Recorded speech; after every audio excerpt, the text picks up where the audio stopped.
Nellore rural నియోజకవర్గం 17వ division. ఈ 17వ డివిజన్లో ఈరోజు సిమెంట్ రోడ్డుకి శంకుస్థాపన. అత్యంత వేగవంతంగా నాణ్యతా ప్రమాణాలతో పూర్తి చేసి అందించమని అధికారులు చెప్పడం జరిగింది. అయితే ఈ సిమెంట్ రోడ్డు ఒక్కదానితోనే ఈ ప్రాంతంలో సమస్యల పరిష్కారంగా ముఖ్యంగా 17వ డివిజన్లో పార్థసారథి నగర్ వేగవంతంగా విస్తరిస్తూ ఉంది.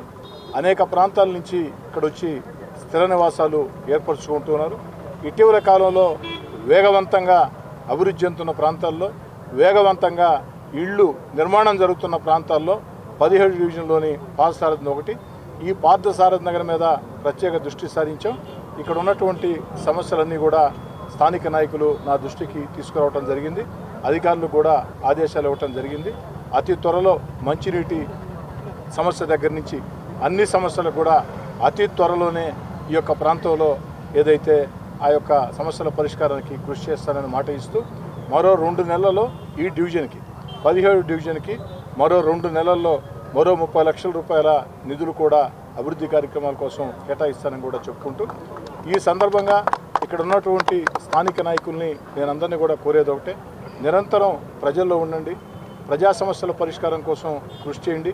ఎక్కడా కూడా రాజకీయ భేదాలకి, రాజకీయ వివాదాలకి వెళ్లకుండా ఎక్కడికక్కడ తెలుగుదేశం పార్టీ, జనసేన, బీజేపీ కార్యకర్తలు కావచ్చు, నా శ్రేయోభిలాషులు కావచ్చు, నిరంతరం ప్రజల్లో ఉండి ముఖ్యంగా పారిశుధ్యం మీద ప్రత్యేక దృష్టి పెట్టండి.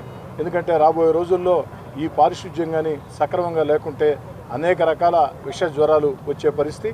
ఈ పరిస్థితుల్లో పారిశుధ్యం మీద ప్రత్యేక దృష్టి పెట్టాలని, పారిశుధ్యం విషయంలో నగర కార్పొరేషన్ కాకుండా ఎక్కడికక్కడ ప్రజల భాగస్వామ్యం కూడా తీసుకోవాలని, ముఖ్యంగా ఈ వేగవంతంగా విస్తరిస్తున్నటువంటి శివారు కాలనీల వాసులందరికీ కూడా నేను మనవి చేసేది ఒకటే, మీరు మీ ప్రాంతాలకు సంబంధించి అభివృద్ధి కమిటీలు ఏర్పాటు చేసుకోండి. అభివృద్ధి కమిటీ ఏర్పాటు చేసుకున్నప్పుడు దానిలో ఎక్కడా కూడా కులాలు, మతాలు, పార్టీలు భేదం చూడకుండా ఆ ప్రాంత వాసులు అయ్యుండి ఆ ప్రాంతాల సమస్యల పరిష్కారం కోసం సమయం కేటాయించే వారితో కలుపుకొని మీరు అభివృద్ధి కమిటీలు వేసుకోండి.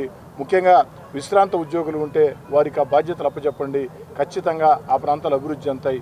ముఖ్యంగా నెల్లూరు నగరంలో రామ్మూర్తి నగర్ ఏదైతే కమిటీ ఉందో అభివృద్ధి కమిటీ, ఆ యొక్క రామ్మూర్తి నగర్ అభివృద్ధి కమిటీ నెల్లూరు రూరల్ నియోజకవర్గంలో అన్నిటికీ కూడా ఆదర్శం కావాలని నేను ప్రతి దగ్గర కూడా చెప్తూ ఉన్నా. ఎన్నికలు పూర్తయినాయి, ఇక వాదాలు, వివాదాలు, రాజకీయ వివాదాలు ఉండకూడదు.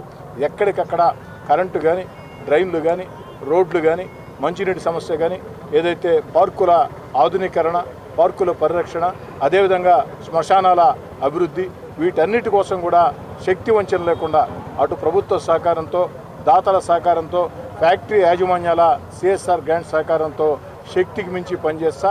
దానికి అందరూ సహకరించాలని చెప్పి కోరుకుంటూ ఈ యొక్క శివారు కాలనీల్లో ఆ యొక్క ప్రాంతాల అభివృద్ధి కమిటీలు పార్టీలకు అతీతంగా, కులాలు, మతాలకు అతీతంగా ఏర్పాటు చేసుకోవాలని స్థానిక ఎమ్మెల్యేగా అభ్యర్థిస్తుంది.